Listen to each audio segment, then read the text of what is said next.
अस्सलाम वालेकुम दोस्तों आपको वीडियो इंशाल्लाह बहुत अच्छी लगेगी।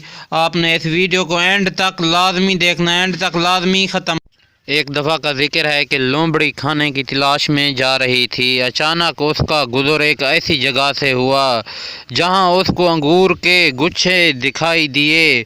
उसने ऊपर देखा तो अंगूर के गुच्छे अचानक उसने ऊपर देखा तो अंगूरों के गुच्छे थे। अंगूरों के गुच्छों को देखकर लोमड़ी के मुंह में पानी भर आया। तो लोमड़ी ने बहुत कोशिश की, उन अंगूरों तक ना पहुंच सकी। आखिरकार जब लोमड़ी अंगूरों तक ना पहुंच सकी तो हार कर उसने ये कहा कि ये अंगूर तो खट्टे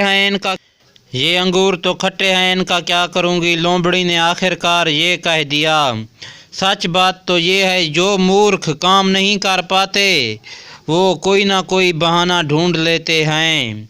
कोई ना दोस्तों, अगर वीडियो अच्छी लगी हो तो प्लीज़ हमारी मेहनत को देखते हुए हमारे चैनल को फ्री में सब्सक्राइब कीजिए और बेल आइकन बटन को भी लाजमी प्रेस कर दीजिए ताकि हर नई वीडियो का नोटिफिकेशन आपको वक्त पर मिलता रहे। दोस्तों, आपने इस चैनल को भी आपने सब्सक्राइब करना है। इस वीडियो को भी आपने शेयर ज़रूर कर देना है।